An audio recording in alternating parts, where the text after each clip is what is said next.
पर बहिष्कार स्वदेशी और वंदे मातरम विषयक गोष्ठी में आज सौभाग्य से हमारे बीच एक ऐसे व्यक्तित्व उपस्थित है जिनको संपूर्ण भारत में स्नेह से सुना जाता है। भारत के किसी कोने में, कश्मीर से लेकर कन्याकुमारी तक, माननीय के.एन. गोविंदाचार्य। आपका परिचय करवाना मुझ जैसे व्यक्ति के लिए संभव नहीं है, लेकिन एक औपचारिकता के नाते आप सदस्य राष्ट्रीय संचालन समिति स्वदेशी जागरण मंच एवं विख्यात राष्ट्रवादी विचारक एवं चिंतक हैं। आज के हमारे कार्यक्रम की अध्यक्षता हम सभी के मार्गदर्शक माननीय श्रीमान चंपालाल जी सालेचा कर रहे हैं। आप वरिष्ठ समाज सेवी एवं विभाग संचालक, राष्ट्रीय स्वयंसेवक संघ के विभाग संचालक हैं तथा नगर सुधार न्यास के पूर्व अध्यक्ष रहे हैं। आज के हमारे कार्यक्रम के विशिष्ट अतिथि श्रीमान रघुवीर सिंह जी सोढ़ा हैं। आप जीए सिंध यूथ मूवमेंट के अध्यक्ष हैं। साथ ही विराजमान हैं श्रीमान किशन गोपाल जी जोशी। आप प्रांत प्रमुख, राजस्थान शिक्षक संघ राष्ट्रीय के प्रांत प्रमुख हैं। श्रीमान घनश्याम जी ओझा, आप लघु उद्योग भारती के प्रांतीय अध्यक्ष हैं। श्रीमान दाऊलाल जी गौड़, आप भारतीय मजदूर संघ के प्रदेश मंत्री हैं। श्रीमान दौलतमल जी भंडारी, आप क्षेत्रीय सेवा प्रमुख भारत विकास परिषद।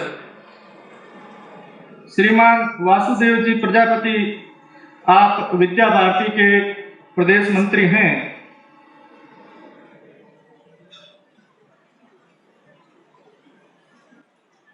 सबसे पहले माल्यार्पण हेतु स्वागत के लिए आमंत्रित करूंगा श्रीमान रतनलाल जी डागा, प्रदेश महामंत्री भारतीय किसान संघ। आप हमारे आज के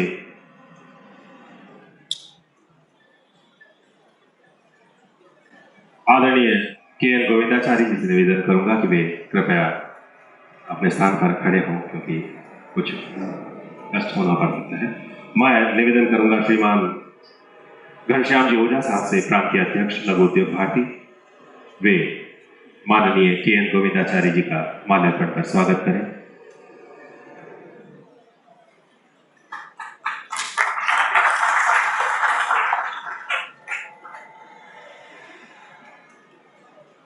श्रीमान वासुदेव जी प्रजापति, प्रदेश मंत्री विद्या भारती। श्री दौलतमल जी भंडारी, क्षेत्रीय सेवा प्रमुख भारत विकास परिषद। आदरणीय गोविंदाचार्य जी का माल्यार्पण कर स्वागत करें। श्री किशन गोपाल जी जोशी, प्रांत प्रमुख राजस्थान शिक्षक संघ राष्ट्रीय। श्री हेमंत जी घोष, विभाग प्रमुख अखिल भारतीय विद्यार्थी परिषद।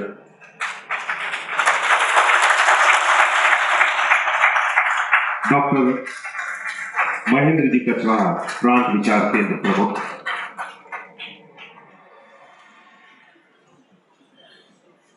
डॉक्टर अमित जी व्यास, प्रांत कार्यालय प्रमुख।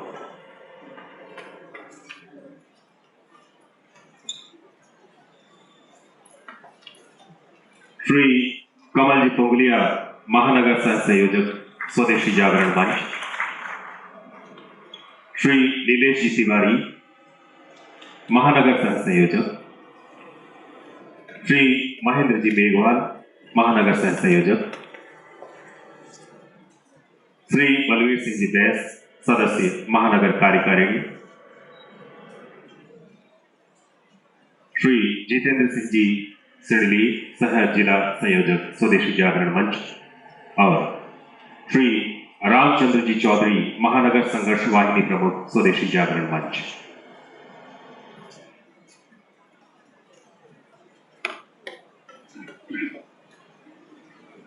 माननीय चंपालाल जी सालेचा के माल्यार्पण हेतु आमंत्रित करना चाहूंगा श्री धन्नाराम जी जोगावत, सह प्रांत प्रमुख संघर्ष वाहिनी,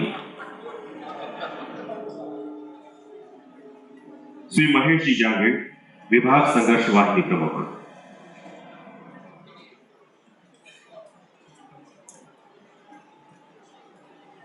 माननीय रघुवीर सिंह जी सोढ़ा के माल्यार्पण हेतु मंच पर आमंत्रित करना चाहूंगा श्री गोपाल सिंह जी भाटी, विभाग संयोजक स्वदेशी जागरण मंच, और श्री धर्मेंद्र जी दुबे, महानगर विचार मंडल प्रमुख।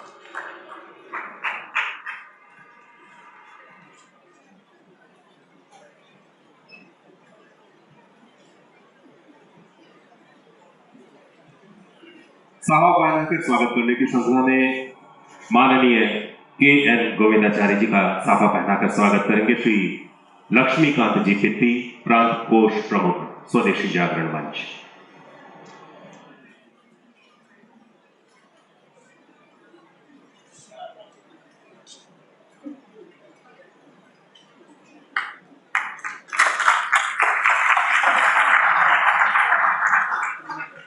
माननीय चंपालाल जी सालेचा का साफा पहनाकर स्वागत करेंगे श्री सुरेंद्र जी लीला, सदस्य, राष्ट्रीय परिषद, स्वदेशी जागरण मंच।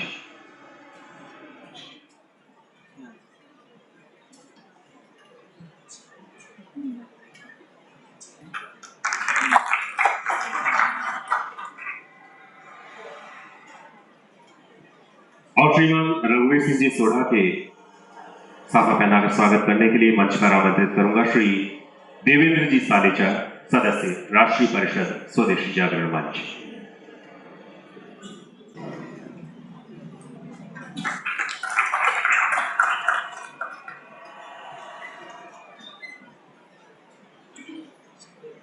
उपस्थित समागतों के स्वागत एवं धन्यवाद हेतु प्रांत प्रचार प्रमुख एवं महानगर संयोजक, स्वदेशी जागरण मंच, श्री संदीप जी काबरा को उद्बोधन हेतु मंच पर आमंत्रित करता हूं। श्रीमान संदीप जी काबरा। ये थे श्री संदीप जी काबरा, प्रांत प्रचार प्रमुख एवं महानगर संयोजक, स्वदेशी जागरण मंच। मंच पर माननीय समागतों के उद्बोधन की श्रृंखला में सर्वप्रथम उद्बोधन हेतु अध्यक्ष महोदय श्रीमान चंपालाल जी सालेचा को आमंत्रित करना चाहूंगा। वरिष्ठ समाजसेवी, विभाग संघ चालक, राष्ट्रीय स्वयं सेवक संघ एवं पूर्व अध्यक्ष नगर सुधार न्यास जोधपुर, श्रीमान चंपालाल जी सालेचा।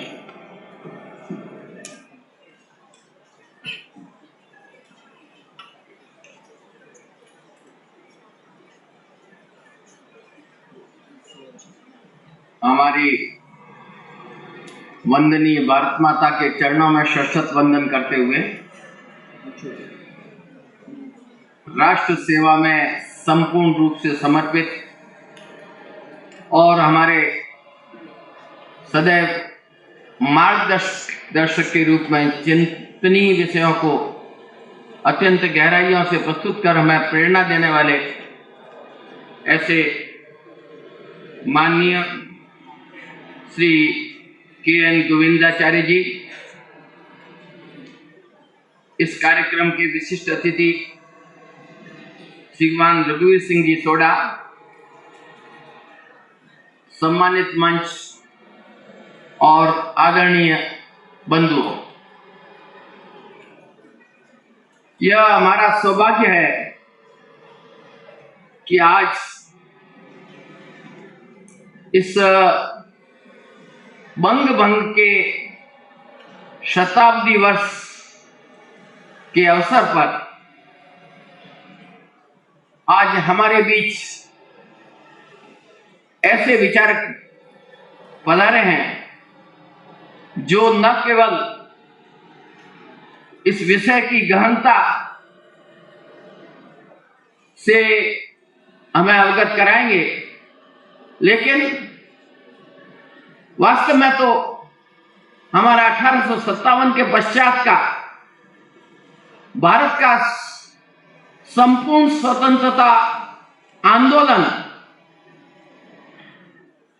उसकी जड़ों में एक नया रक्त संचार उत्पन्न करने का देश में अवसर आया था।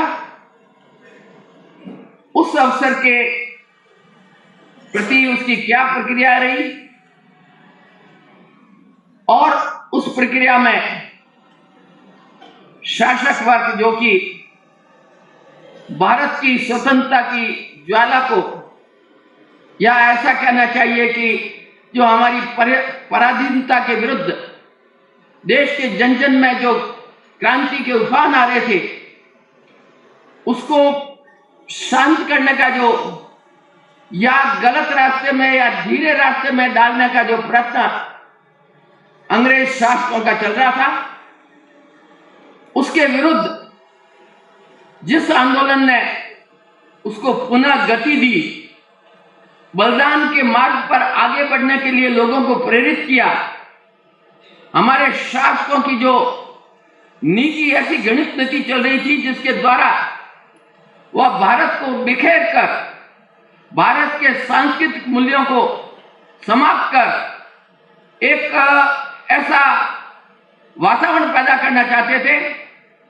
जिससे कि इस देश की अस्मिता मिट जाए, लोगों की भावनाएं दब जाएं।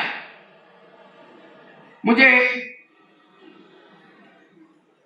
श्रीमती उमा नेहरू के कुछ शब्द याद आ रहे हैं कि उस समय ऐसी परिस्थितियां पैदा कर दी थी कि जहां इंग्लैंड के पुतलीगर अर्थात मिस हिंदुस्तान के लिए कपड़े बुन बुन के भेज रही थी, और उस समय भारत की यूनिवर्सिटी या भारत का शिक्षा का जो था वो अंग्रेजों के लिए गुलाम पैदा कर रहा था, ऐसे लोग पैदा कर रहा था जो कि उस सारी अंग्रेजों की महत्ता के अंदर अपने आप को समर्पित करते हुए भारत के सारे आजादी की भावना को खत्म कर सके। ऐसे अवसर पर क्या चिंतन देश में आया, वही स्वदेशी जो कि आगे आकर भारत के स्वतंत्रता आंदोलन का एक महत्वपूर्ण अंग बना, उसका बीजारोपण जिस समय से हुआ था, उसके साथ साथ उस बीजारोपण के साथ जो अंग्रेजों का दूसरा प्रयत्न था कि इस देश के अंदर इस एकता में सब साथ मिले हुए हैं, उनके अंदर विभाजन कैसे पैदा करना, उस प्रयत्न के विरुद्ध भी जो कुछ भी कार्रवाई हुई थी, यह सारी इस बंग भंग के आंदोलन के साथ जुड़े हुए विषय हैं जिसका विस्तृत विवेचन सुनने के लिए जिनके लिए हम आए हैं वह जिस विस्तार से बता सकेंगे, मैं उस विषय में ज्यादा बोलकर आपको आपका समय नहीं लेना चाहता।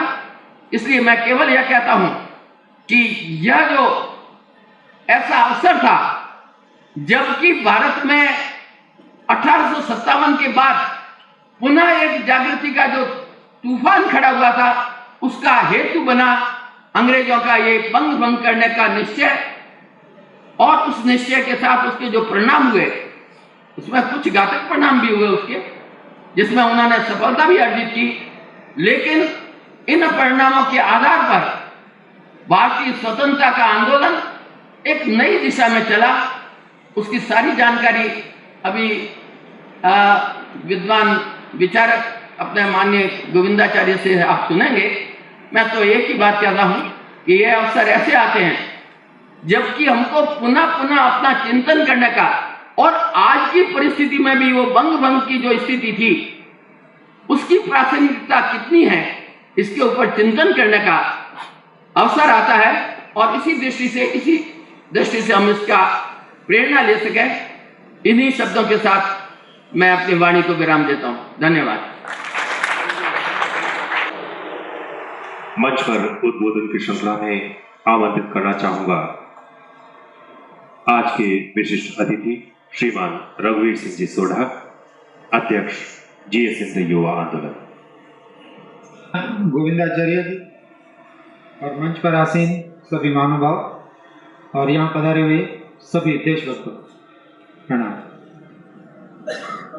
अंग्रेज के जहन में ये बात थी कि हमने चंद रजवाड़ों को जो गुलाम बनाया है, उस नाते हम भारत की पूरी जनता को गुलाम बन चुके हैं। उस बात का सबूत इससे मिलता है कि जब 1857 में भारतीय सिपाहियों ने अंग्रेज को जब मुंह तोड़ जवाब दिया इस बात का, तो उनके जहन में ये बात आई कि ये जो दोनों समूह मिलकर यहाँ पर इस आंदोलन में हिस्सा लिया है, अब छोटे मोटे रजवाड़ों को लड़ाकर जो डिवाइड एंड रूल की पॉलिसी है उससे काम चलने वाला नहीं। फिर उसने सोचा कि अब इसका कोई बड़ा डिवाइड एंड रूल वाला फॉर्मूला अप्लाई करना पड़ेगा। वो सोच बंग भंग की सूरत में अंग्रेज ने जाहिर की, जिसमें सबसे बड़ी जो उनकी मदद की वो थी सर सैयद अहमद खान की 2 नेशन थ्योरी। मैं बहुत संक्षेप में आगे चलता जा रहा हूं। सर सैयद सर का खिताब ही उन लोगों को दिया करते थे जो उनके काम में उनके साथ आगे चले। दूसरे नंबर के सर सलीमुल्लाह, नवाब सर सलीमुल्लाह ढाका के, उन्होंने बाद में मुस्लिम लीग की बुनियाद रखवाई उनके द्वारा अंग्रेजों ने, और वो मुस्लिम लीग आगे चलकर जो विभाजन, बहुत बड़े विभाजन का कारण बनी। और आज भी उस वक्त एक मुझे इलेक्शन का उल्लेख याद आता है कि मुस्लिम लीग को सेपरेट इलेक्टोरेट देकर जब सिर्फ मुसलमान ही वोट करता था, 482 सीटें इनके लिए आरक्षित थी, उसमें से मुस्लिम लीग को सिर्फ 109 सीटें मिली थी। यानी कि यह साबित हो चला था कि मुसलमान मुस्लिम लीग के साथ पूरी तरह से जुड़े हुए नहीं थे, ना कि वो मुसलमानों की नुमाइंदा जमात थी। जब ऐसा नहीं था तो अंग्रेज ने उनके साथ कंटिन्यूअस षड्यंत्र रचते हुए बहुत बड़े विभाजन, जो कि पाकिस्तान की सूरत में हमारे सामने बाद में आया, वो कर दिया। और उसके नतीजे शायद आप लोग किसी हद तक बुला सकते हैं, मगर हम जो सिंधवासी हैं, सिंध में जो रहे हैं, हमने वहां गुलामी को कम से कम मेरी उम्र के लोगों ने भी, और आज भी वो लोग देखे जा रहे हैं, वो उनके छोटे एजेंट पाकिस्तान के द्वारा उनको गुलाम बनाकर की जा रही है। जीए सिंध आंदोलन, साईं जीएन सैयद, जो उस वक्त इसी प्रचार का शिकार हो चले थे, जिसका इकरार उन्होंने खुद बाद में किया, वो उस वक्त कांग्रेस छोड़कर मुस्लिम लीग में शामिल हुए, जो दो समूह को बांटने वाली जो प्रोपेगेंडा थी उसके तहत। और पाकिस्तान बनने के फौरन बाद उन्होंने कांग्रेस से इस्तीफा देकर, कांग्रेस पाकिस्तान बनने से थोड़ा पहले उन्होंने कांग्रेस से इस्तीफा देकर मुस्लिम लीग ज्वाइन की। और ऐसी सूरत में भी वहां जब सिंध असेंबली में इलेक्शन हुआ है कि पाकिस्तान के साथ जाना है या भारत में रहना है, तो उस इलेक्शन में सब कोशिशों के बावजूद वोट बराबर हो गए दोनों तरफ। ऐसे में नॉमिनी अंग्रेज 2 हुआ करते थे असेंबली में, उन्होंने अपना वोट देकर इस विषय को पारित करवाया। उसके फौरन बाद साईं जीएन सैयद को यह लगा कि यह गलत फैसला हो गया है, जिसका इकरार उन्होंने अपनी कई लेखनियों में किया है। परिप्रेक्ष्य में बंग भंग आंदोलन की प्रासंगिकता को जोड़ा अपने उद्बोधन में माननीय श्री चंपालाल जी सालेचा साहब ने। वहीं विभाजन के पश्चात सिंध प्रांत की स्थिति पर प्रकाश डाला अभी हमारे सामने श्रीमान रघुवीर सिंह जी सोढ़ा साहब ने। अब मंच पर उद्बोधन हेतु जिसका हम सभी को बेसब्री से इंतजार था, विख्यात विचारक, राष्ट्रवादी विचारक, चिंतक एवं सदस्य, राष्ट्रीय संचालन समिति स्वदेशी जागरण मंच, बंग भंग विरोधी स्वतंत्रता आंदोलन की शताब्दी के इस कार्यक्रमों की कड़ी में बहिष्कार, स्वदेशी और वंदे मातरम विषय पर व्याख्यान देंगे। मैं तालियों की गड़गड़ाहट के बीच में आपका स्वागत करना चाहूंगा और मंच पर आपको देवसुतं देवं कंसचाणूरमर्दनम् देवकी परमानंदम कृष्णं वंदे जगद्गुरुम्। आज के कार्यक्रम की अध्यक्षता कर रहे आदरणीय चंपालाल जी, आज के विशिष्ट अतिथि श्री रघुवीर सिंह जी, मंच पर विराजमान राष्ट्रवादी विचारों के अनेक संगठनों के शीर्षस्थ कार्यकर्तागण, यहाँ उपस्थित वरिष्ठ जन, मातृशक्ति और साथी,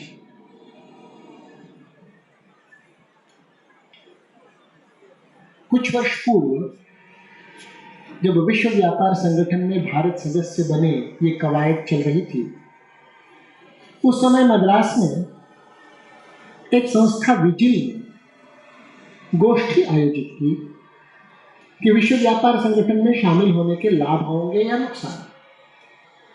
और उसमें उन्होंने कहा कि अरे बाकी तो ठीक है, लेकिन ये लोग जो सामने थे ना कार्यक्रम में, they were emotional fools। वो सब भावुक लेकिन बेवकूफ। अरे क्या क्या बात कर रहे हैं, सार्वभौमता, राष्ट्र का स्वाभिमान, राष्ट्रीय अखंडता, क्या क्या बात कर रहे थे सब। अरे भाई, अब जो जमाना आ रहा है उसमें तो पूरी दुनिया एक गांव, ग्लोबल विलेज है। कहां राष्ट्र, कहां सीमाएं, कुछ नहीं, है सब रहने वाला है। कब की बात कह रहे हैं ये लोग। ये उनकी टिप्पणी थी। आप कल्पना करें, ऐसा व्यक्ति जो भारत के राष्ट्र के वजूद, सीमा, सरहद, समाज और संस्कृति में सरहद पर जिसको भरोसा ही नहीं, वो भारत के हित की रखवाली उस वार्ता में क्या करता। तो स्वाभाविक था कि विश्व व्यापार संगठन में सदस्य बनने हेतु भारत के हितों की पर्याप्त वकालत हो ही नहीं पाई, क्योंकि राष्ट्र के अस्तित्व के बारे में जो मन की प्रतिबद्धता चाहिए वो केवल बुद्धि से तो नहीं होगी, उसके लिए भावना भी चाहिए। पर यहां तो भावना नदार है। और ये एक की बात नहीं मैं कह रहा हूं, किसी व्यक्ति के नाते से मैं गणेशन जी का मैंने नाम नहीं लिया, अच्छा पढ़े लिखे। तो देश के अधिकांश, जिसको हम रूलिंग एलिट कहते हैं, जिसको अभिजात्य वर्ग कहें, प्रभु वर्ग कहें, उनमें से बहुतों के विचार उस वार्ताकार से मिलते जुलते आपको लगेंगे। ऐसा क्यों होता है, मैं सोचने लगा। छोड़ो उनकी बात, ये मैं इसलिए कहना चाहता हूं कि आज बंग भंग की क्या जरूरत है सोचने की, वंदे मातरम की जरूरत क्या है सोचने की, ये तो पहले समझ लें। क्योंकि देश के प्रभु वर्ग में से भी जो शीर्षस्थ नेतृवर्ग है,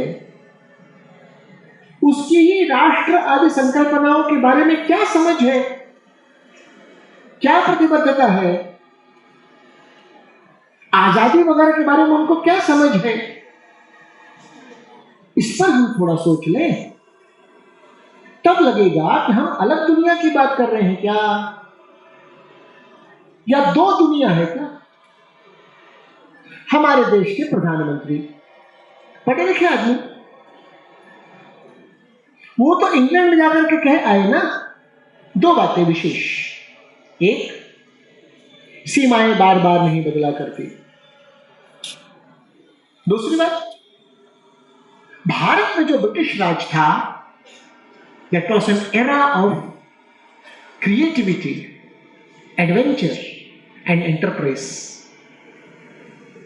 ये दो बातें उन्होंने कही। तो भाई विपक्ष नेता कहां कम निकले। विपक्ष नेता ने कहा अखंड भारत तो एक आउट ऑफ डेट कल्पना है, और कहा पाकिस्तान सेटल्ड फैक्ट है। फिर कहा विभाजन इरिवर्सिबल है, और वहां के जियो टीवी को साक्षात्कार देते समय में विपक्ष नेता महोदय ने तो यह भी कहा कि आई रेस्पेक्टेड जिन्ना ग्रेटली, ही सिंगल हैंडेडली क्रिएटेड पाकिस्तान। अब भैया इन दो वाक्यों को आप मिलाकर पढ़िएगा तो ब्रैकेट में तुरंत लगेगा ना दो वाक्यों के बीच में, because I respected Jinnah greatly, bracket में because he single handedly created Pakistan. ये कार्यकारण संबंधी तो नजर आएगा उसमें। तो भाई किनकी बात कहें, कौन लोग हैं ये, कितना सच बोलते हैं, कितनी जिम्मेदारी से बोल रहे हैं,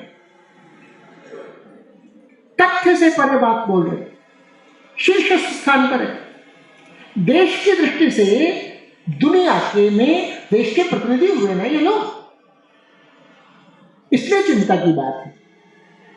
तथ्य क्या कहता है, borders are not change frequently, सीमाएं बार बार नहीं बदला करती। तो भैया मनमोहन सिंह जी आप बताइए कि 1995 में दुनिया में विश्व जो संयुक्त राष्ट्र संघ है उसमें 194 सदस्य थे। 10 साल बाद 2005 में इस समय में दुनिया में 204 सदस्य हैं। तो 10 नए राष्ट्र राज्य ये नक्शे में कहां से आ गए? ये क्या मंगल ग्रह से आ गए हैं सर, या इसी दुनिया के नक्शे में कुछ सीमाओं का फेर बदल करके ये नए राष्ट्र राज्य आए हैं? अरे इंडोनेशिया में से ईस्ट तिमोर अलग हो गया, ये कहां से आया? शुक्र ग्रह से आएगा। ये तथ्य से परे बात है कि सीमाएं नहीं बदला करती। अरे 10 साल में यार 10 राष्ट्र राज्य तो बन गए। क्या कहते हो मनमोहन सिंह जी आप?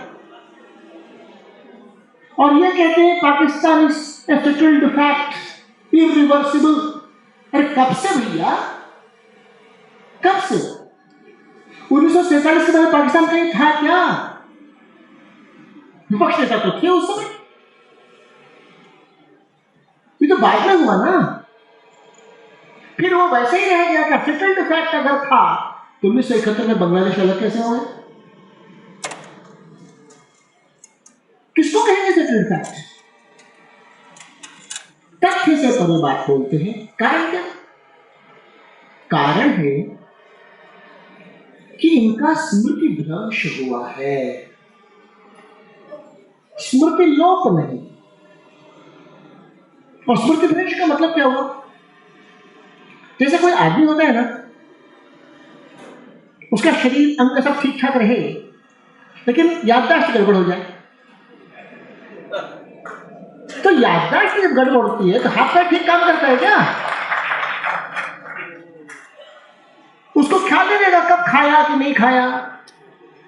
किसी ने गाली दिया तो उसको कुछ नहीं लगेगा, वो ही कहेगा। नहीं, उसका कुछ पहचान है, उसके कुछ पुरखे हैं, उसकी कुछ विरासत है, उसकी कोई जिम्मेदारी है। ये उस बेचारे को कैसे ख्याल आएगा? आप सोचिए। तब नेचुरली ये जब ऑक्सफोर्ड में जाएंगे डिग्री लेने के लिए ना प्रधानमंत्री महोदय,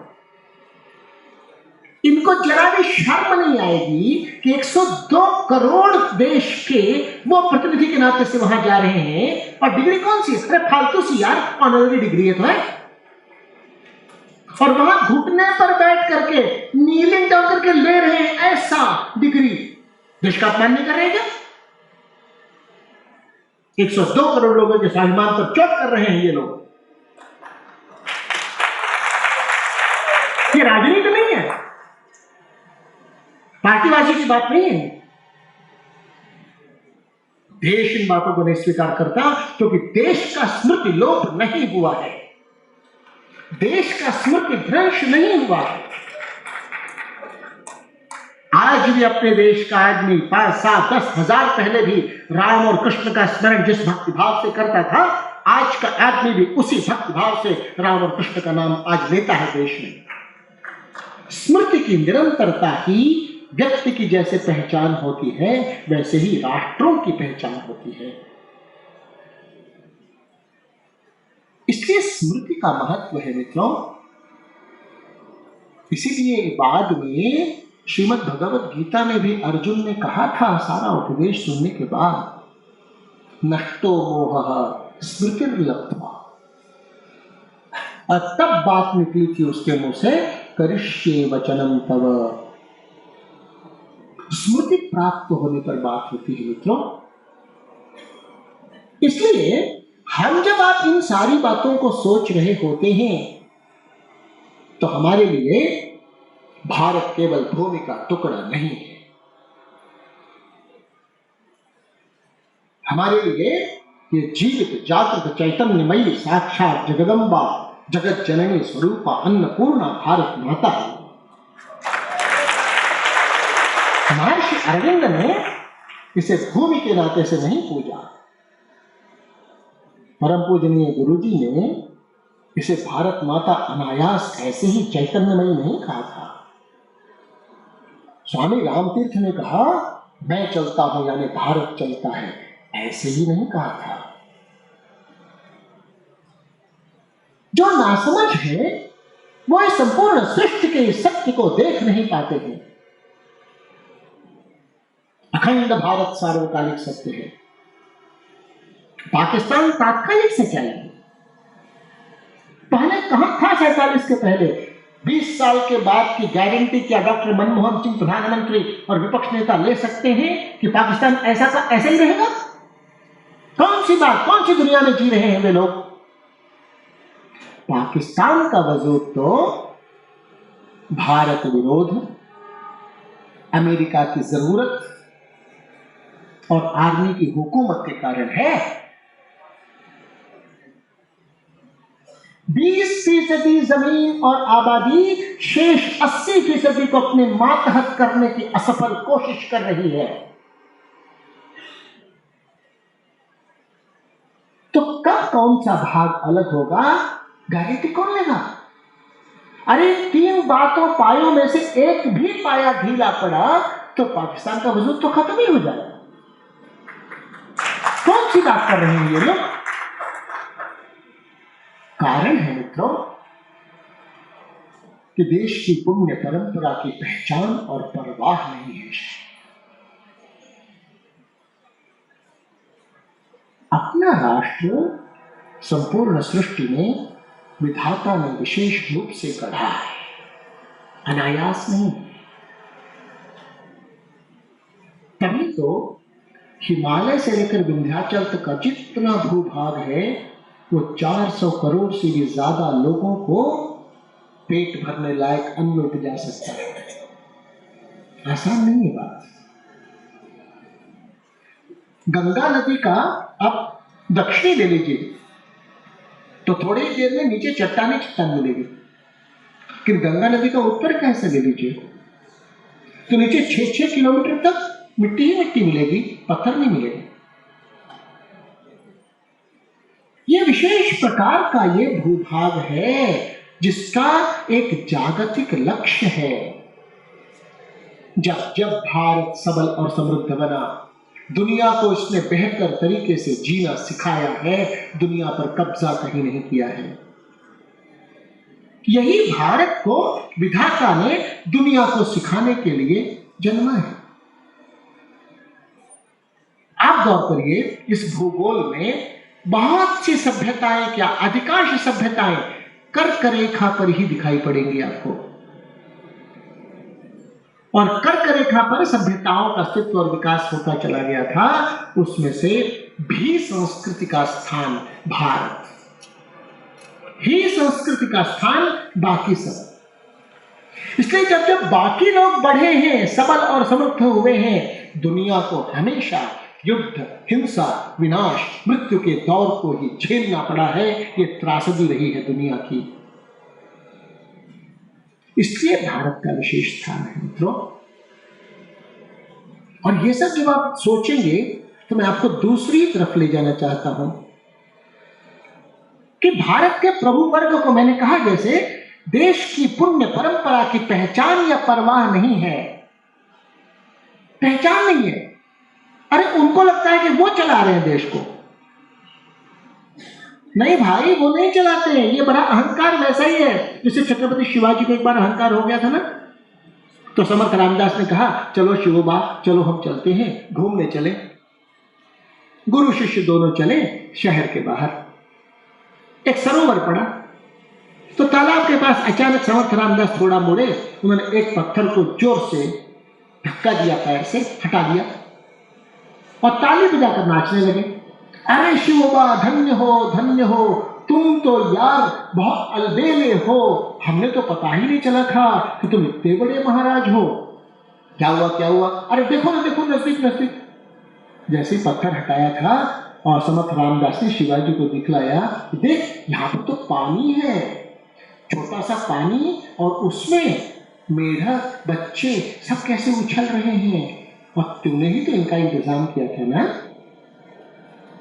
तू इतना बड़ा है, तू तो मेढक के भी जीवन यापन की व्यवस्था अपने राज में कर लिया, तुझसे बड़ा महाराज कौन हो सकता है। तब छत्रपति शिवाजी महाराज का अहंकार खत्म हुआ और रमस रामदास के चरणों में पड़े। उन्होंने कहा, भगवान मुझे क्षमा कर दीजिए, मैं अहंकार में आ गया था कि बड़ा अच्छा राज चला रहा हूँ। अरे ये तो सारी व्यवस्था वो सर्व ब्रह्मांड नायक करता है, त्रैलोक्य ब्रह्मांड नायक करता है, मैं कहाँ से कर रहा हूँ। इसलिए राज चलता है धर्म के कारण। ये शिवाजी को समझ में आया था रामदास के कहने से। इन लोगों को लगता है कि ये चला रहे, अरे कहां चला रहे यार, कितना चला रहे। तो इसका एक हिस्सा हमको हमारे दोस्त धनराज यादव ने कहा, भारत की तासीर अलग है। भारत की तासीर में भारत राज से नहीं चलता, समाज से चलता, सत्ता से नहीं चलता, सदाचार और संस्कार से चलता है भारत। कैसे? तो धनराज यादव ने मुझे बताया कि आप देखिए, दिल्ली में देख रहा था मैं, तो एक दोनों हेलमेट पहनना पड़ता है जो स्कूटर पर चलते हैं, आगे चलाने वाला भी हेलमेट पहने, पीछे वाला भी। लेकिन राजसत्ता का हुक्म कहां तक चलता है कि जब हेलमेट पहना हुआ, एक ही हेलमेट है, पीछे वाले के पास हेलमेट नहीं है, वो स्कूटर पर बैठा है, तो जो अगला चलाने वाला है चौराहा के थोड़े पहले, पुलिस की निगाह पड़ने के पहले वो रोक देता है स्कूटर, पीछे वाला उतर जाता है और आगे वाला हेलमेट पहन करके चला जाता है, धीरे धीरे चौराहा पार करता है, और पीछे वाला पैदल उतनी दूर तक चलता है, और चौराहा पार करने के बाद जब पुलिस की नजर खत्म हो जाती है फिर स्कूटर पर बैठ जाता है, दोनों आराम से चलते हैं। तो भारत में राजसत्ता की पकड़ उतनी है जितनी 30 फीट पहले चौराहे से और 40 फीट बाद चौराहे।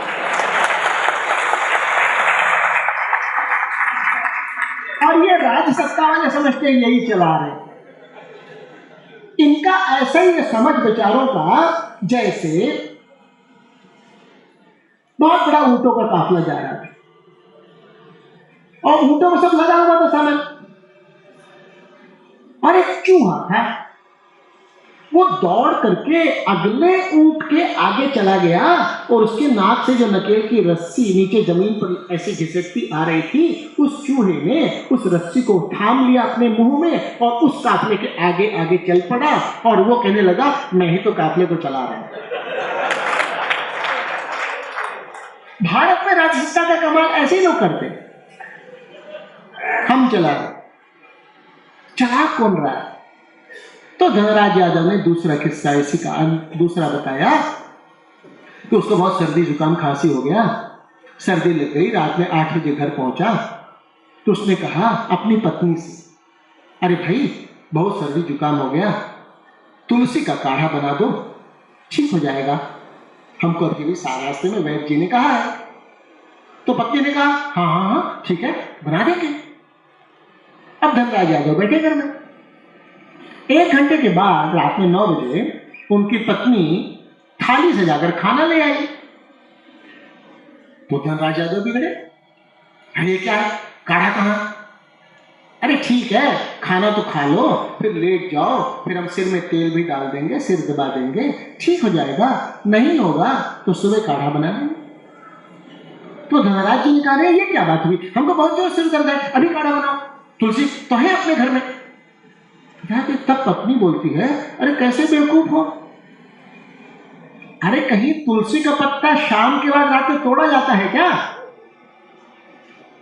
अरे चुपचाप रहो, खाना खाओ, तेल वेल डाल देंगे, सुबह काढ़ा बनाएंगे, जो सूरज अस्त हो जाता है तो तुलसी का पत्ता नहीं तोड़ा जाता।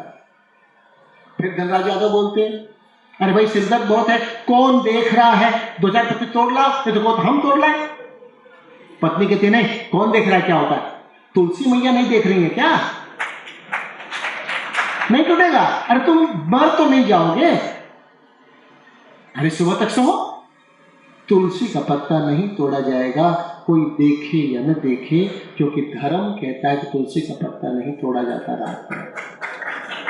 तो जहां पुलिस नहीं, जहां कोई देखने वाला नहीं, वहां देखता कौन, समाज को चलाता कौन है, तो धर्म चला रहा है।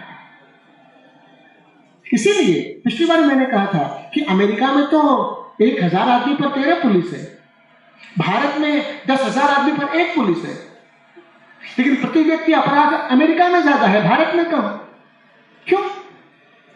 क्योंकि यहां कानून व्यवस्था पुलिस के बावजूद अधिकांश चलती है, पुलिस के कारण तो कम ही चलती है उन साधु संत महात्माओं के कारण जो बड़ों का लिहाज और आंख की शर्म का अलख जगाते रहते हैं। देश तो चलता है उनसे, इसकी पहचान होना जरूरी है मित्रों। तब बहुत सी बातों का तारतम्य हमको अपने देश का समझ में आएगा, तब अपनी दिशा भी समझ में आएगी। मैं एक छोटी सी बात बताता हूं, कैसी गलती होती है, कैसी समझ की कमी रह जाती है, इसको बताने के लिए अभी राम जन्मभूमि आंदोलन हुआ था 1992 6 दिसंबर को, कुछ घटना घटी थी, वो ढांचा ढहा था तो याद है, और लोगों से पूछा जाए अच्छा बताओ उस आंदोलन के नेता कौन, तो लोग तुरंत ही बरेली में गए थे ना लोग पेशी में, उन लोगों का नाम ले देंगे, ये थे। लेकिन भैया ये लोग नहीं थे वैसे। 2 लोग ऐसे थे जिनका नाम शायद याद न हो और हमारे बताने पर शायद याद आ जाए। उन्होंने उस आंदोलन की धुरी को पकड़कर घुमाया था चक्र। एक स्वामी वामदेव जी महाराज, जिन्होंने शैव संप्रदाय और तत्संबंधित अन्य संप्रदाय के अखाड़ों और सबको जगाया था, जोड़ा था और देश भर में हिलोर उठी थी। दूसरे थे देवरहा बाबा, बूटा सिंह भी जिनके चरणों में गए थे और शिलान्यास करवाने में देवरहा बाबा का रोल था। उन्होंने वैष्णव और सब प्रकार के संप्रदायों के साधु संत महात्मा अखाड़े मठ मंदिरों को जोड़कर उस आंदोलन में प्राण फूंका था। और दोनों ऐसे थे जिन्होंने अपना मठ मंदिर कहीं नहीं बनाया था, जो अपने जीवन को मुट्ठी बांधे आए थे, हाथ पसारे जाएंगे के हिसाब से पूरी जिंदगी बिताकर लोगों को अलग जगाकर और सब करा गए। आंदोलन तो उनसे हुआ था। हम कई बार छवि से जानकारी की कोशिश करते हैं और यथार्थ उसमें ओझल हो जाता है। जैसे कई बार ज्यादा प्रकाश अगर होगा तो ऊपर सब लोग बैठे हैं कि यहां से दिखाई नहीं पड़ता। कई बार छवि और यथार्थ का ये बेमेलपन देश की तासीर की पहचान से हमको कई बार वंचित कर देता है। ये मैं इसलिए कहना चाहता हूं मित्रों, ऐसा एक बार नहीं। लीजिए 1857, आपसे अगर मैं पूछूं 1857 में जितना प्रथम स्वाधीनता संग्राम हुआ था, कौन थे उसके नेतृत्वकर्ता, तो आप बोलेंगे बहादुर शाह जफर, नाना साहब पेशवा, तात्या टोपे, रानी झांसी। स्वाभाविक है। लेकिन हमको ये बताइए कि 1857 के पहले 20 साल जहां जहां ब्रिटिश कैंटोनमेंट बनी, वहां कहीं मजार, कहीं देवी मंदिर, कहीं हनुमान जी का मंदिर और कहीं गणेश जी का मंदिर बनाकर एक एक साधु सन्यासी बैठा कैसे? किसने ये सिखलाया सिपाहियों को? किसने चर्बी है गाय की, इसमें सुअर की चर्बी है कारतूस में, किसने सिखाया? क्या बहादुर शाह जफर का प्रवास हुआ था? क्या नाना साहब पेशवा गए थे? गए थे साधु संतों की विशेष जमात के लोग, जिसमें ऋषि दयानंद के लोग भी थे, जिसमें तोतापुरी महाराज जो पूर्व पश्चिमोत्तर सारे क्षेत्र में दौरा कर रहे थे। एक राम जी का कुत्ता आंदोलन था जो उत्तर प्रदेश, उत्तराखंड, बिहार आदि क्षेत्रों में रोटी और कमल बांट रहा था। रोटी और कमल गांव गांव में पहुंचा कैसे? वही तो संदेश था 457 का।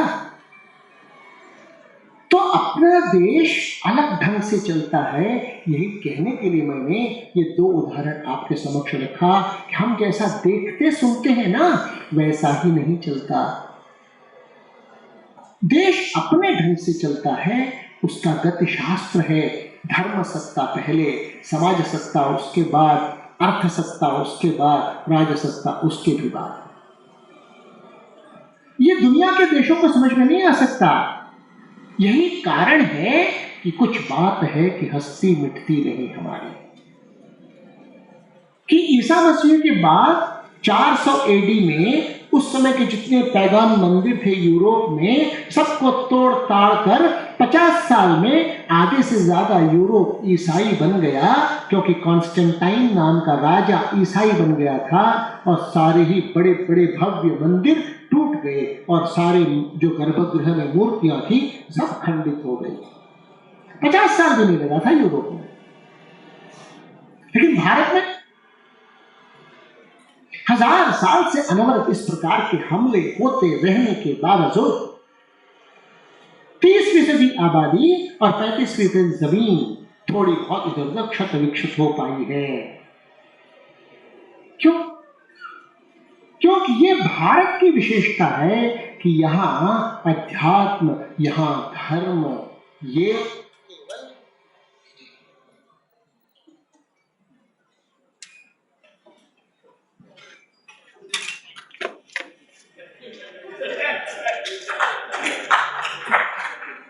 बना रखा है इतना ज्यादा पुख्ता कि कितने भी मंदिर थोड़े बहुत टूटे भी तो नए तुरंत बन गए, और अपने में क्षमता ऐसी बन गई कि कोई भी पत्थर उठाया, पूरा भगवा सिंदूर उस पर लगा दिया, हमारे हनुमान जी हो जाते हैं, गणेश जी हो जाते हैं, देवी हो जाती है। ये परंपरा अक्षुण्ण गंगा मैया के समान। इसलिए भारत अनोखा देश है इस मायने में।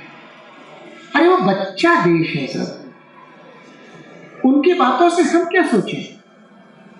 जैसे आपको मालूम है ना कि विवेकानंद से एक बार बात हुई, बड़े विद्वान थे पश्चिम के, उन्होंने कहा स्वामी जी आपकी बात बड़ी अच्छी है, अध्यात्म जो आप कहते हैं, वेदांत आप कहते हैं, बहुत अच्छी बात है, ऐसा क्यों न करें, आप हमारा समाजवाद ले लीजिए, हम आपका अध्यात्म ले लेते हैं। तो स्वामी जी ने कहा अरे यार ये तो बड़ा घाटे का सौदा है। कहा क्यों? अरे हमारा अध्यात्म तो बहुत परीक्षित, बहुत टेस्ट परीक्षाओं से गुजरा हुआ, सत्य प्रमाणित हुआ, सदियों की तपस्या और अनुसंधान के परिणाम स्वरूप। और तुम्हारा तो 200 साल भी नहीं हुआ प्रयोग होते हुए, तुम 100 साल भी इस विचारधारा को ले पाओगे कि बदलते चले जाओगे, तुम्हारा ही कोई ठिकाना नहीं है। ऐसे अस्थिर विचार को तुमसे हम अदला बदली करें, इतने बेवकूफ तो हम नहीं हैं। वास्तव में ऐसा ही रहा है, ऐसे ही रहा। इसलिए भारत के बारे में आपने वो सुना है ना कि एक पेड़ था बहुत बड़ा, अब ऐसी वर्षा का समय हुआ तो ऐसे ही एक छोटी सी एक लता उस वृक्ष से लिपट गई और बढ़ने लगी। सितंबर होते होते वो उस वृक्ष से भी और एक बित्ता ऊंची चढ़ गई। वृक्ष वहां बेचारा 150 साल से खड़ा था। अब लता बोलती है एक बित्ता ऊंचा होने के बाद, कैसा तू आलसी है, खड़ा का खड़ा है, एक बित्ता तो तू बढ़ता, मैंने कितनी ऊंची चढ़ी आई, तो चुप रहा बेचारा। और चुप क्या है, बोलते नहीं बनता, मुंह नहीं है क्या, इतना आकाश क्यों है? तब पेड़ बोलता है देख मैं तो 150 साल से खड़ा हूं, तू 126वीं है जो ये कह रही है। हर साल ऐसे ही मैं देखता रहता हूं, जून जुलाई में कोई लता ऐसे ऐसी चढ़ जाती है, सितंबर तक ऊंचा रहती है, और जैसे फरवरी मार्च आता है पता नहीं कहां चली जाती है, खत्म हो जाती है। भारत की ये तासीर है, भारत का ये तेवर है मित्रों। इसको समझने की जरूरत है, इसके अनुसार रचना की जरूरत है, इसको एक खास ढंग से इसीलिए गढ़ा है और ये सृष्टि के सिद्धांत के अनुरूप है। प्रकृति के अनुकूल जीवन, यही मंत्र है जीवन का। मनुष्य प्रकृति का विजेता नहीं है, नियंता नहीं है, मनुष्य प्रकृति का महज हिस्सा है। जीवन का मंत्र संघर्ष नहीं है, सहकार है। जीने दो और जियो, ये मंत्र है। जियो और जीने लो केवल नहीं। सभी रहे तब हम रहे, सभी की कीमत पर हम ना रहे, हमारी कीमत पर सब रहे तो रहे। ये भारत ने सीखा और सिखाया है। इसलिए भारत का वो वैश्विक लक्ष्य है, इसलिए भारत सनातन है। इसको जब हम समझते हैं, फिर 1857 को जब देखते हैं, तब हमको अगला चरण ध्यान में आता है। वो यानी जैसे अभी बताया ना, बंग भंग की बात 1905 साल, भैया वंदे मातरम का 125 साल हो रहा है लिखने का। 1880 में लिखा बंकिम चंद्र ने। प्रेरणा कैसे मिली? स्वामी रामकृष्ण परमहंस से। कब ध्यान में आया? जब मिलकर वो अपने गांव की ओर जा रहे थे 30-35 किलोमीटर कलकत्ता से, तब सश्य श्यामलाम गूंजा उनके समक्ष। उसमें से वंदे मातरम की स्वर्णलहरी फूटी। उससे पहले ही 1764 में साधुओं ने विद्रोह किया था बंगाल में। उस विद्रोह की स्मृति में गूंज रहा था मंत्र वंदे मातरम। उसी का साक्षात्कार बंकिम चंद्र को हुआ।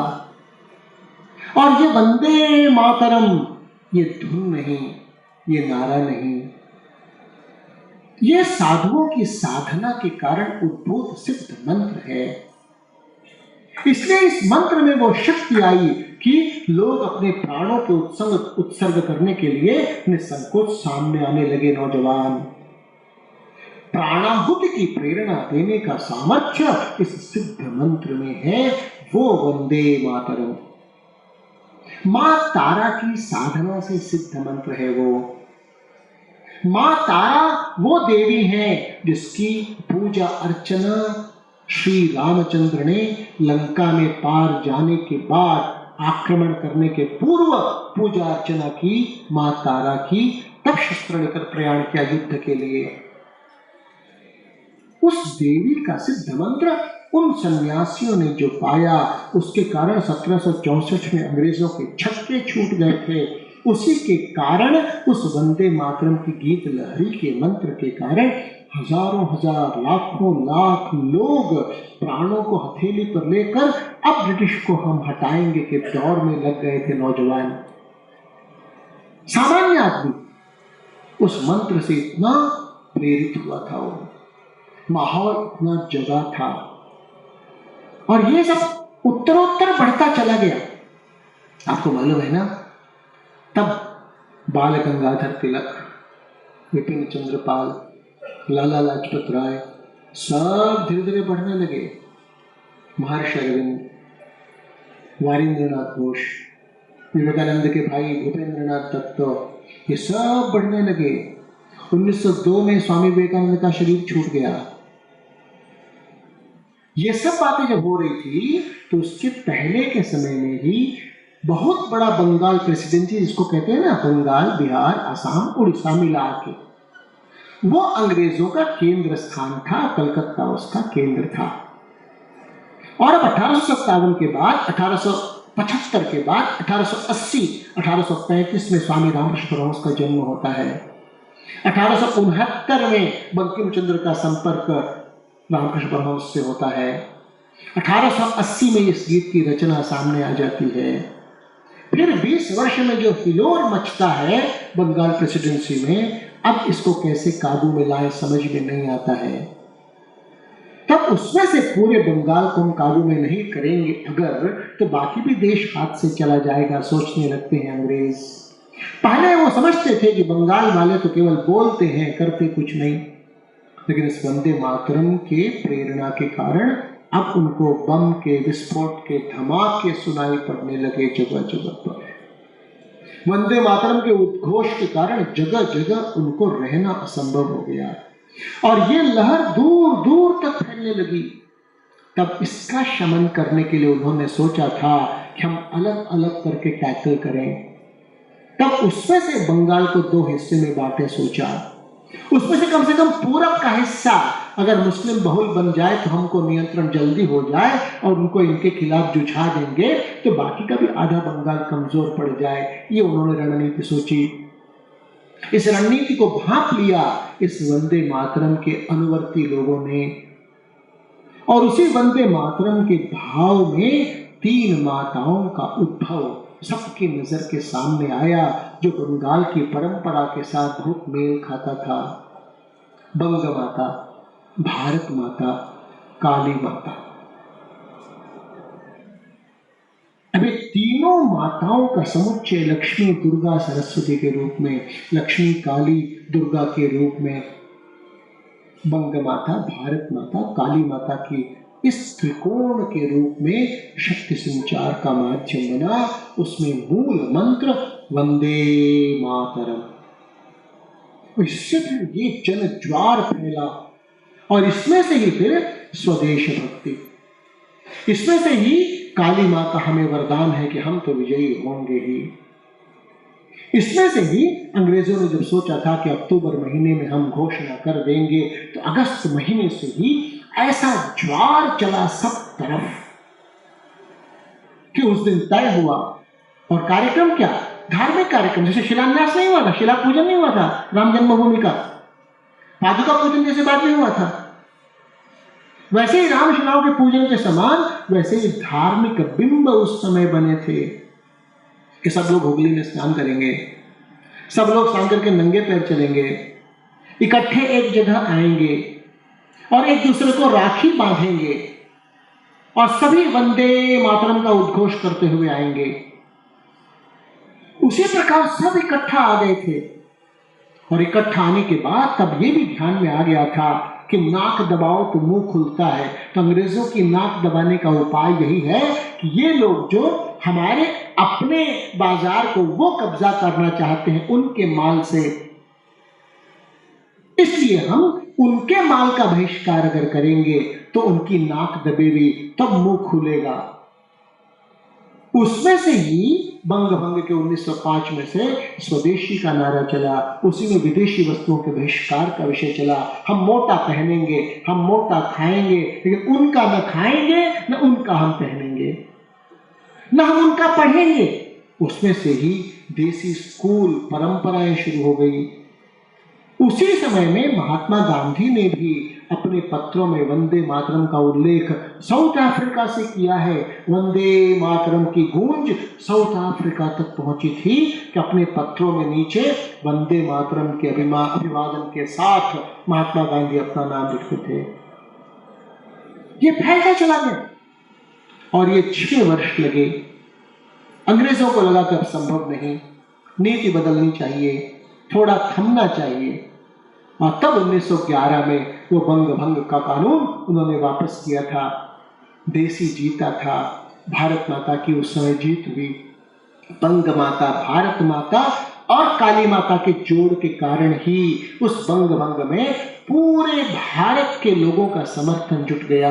देश भर की आजादी की लड़ाई में लगे हुए क्रांतिकारी हो तो या अन्य प्रकार से मोबिलाइजेशन करने वाले हो तो सब लोग उस आंदोलन में टूट पड़े, कूद पड़े थे और सबने, किसी ने निशस्त्र, किसी ने सशस्त्र, अंग्रेजों को जवाब देने के काम में अपने को झोंक दिया था उस समय। और इतनी लहर मची थी कि छोटा सा एक लड़का अवनी, वो जेल में बंद है, वो कहता है कि नहीं नहीं, हम कितना भी काम करेंगे तो क्या, एक बार वंदे मातरम सुना दो। एक दत्तो नाम का है, उसको काले पानी की सजा होने वाली है और वो जेल खड़ा है जज के सामने और वो कहता है कि नहीं, वो फिर गाना गाना शुरू कर देता है वंदे मातरम का। तब जज, सरकारी वकील, पुलिस के लोग सब खड़े होते हैं। पुलिस ले जाना चाहती है, मना होता है कि नहीं नहीं, पहले पूरा गीत गाने दो।